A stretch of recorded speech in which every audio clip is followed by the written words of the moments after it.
Hello everyone, সবাইকে আসসালামু আলাইকুম। আজ আমি আপনাদের নিয়ে এসেছি পবিত্র সিলেটের মাটিতে। এক মহান আউলিয়া, একজন ইসলাম প্রচারক হযরত শাহজালাল রহমতুল্লাহ আলাইহির দরবারে। হযরত শাহজালাল রহমতুল্লাহ ছিলেন একজন মহান সুফি দরবেশ ও ইসলাম প্রচারক। তার জন্ম হয়েছিল ইয়েমেন অঞ্চলে।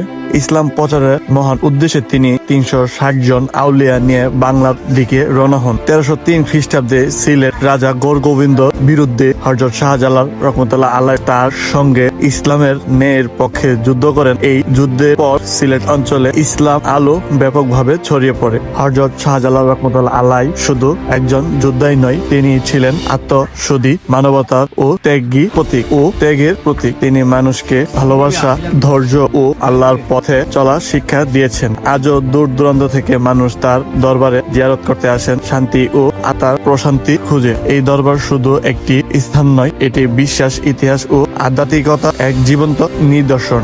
হযরত শাহজালাল রহমতুল্লাহ আলাইহির জীবনে আমাদের শেখায় সত্যের পথে থাকা এবং মানবতার জন্য নিজেকে উৎসর্গ করা।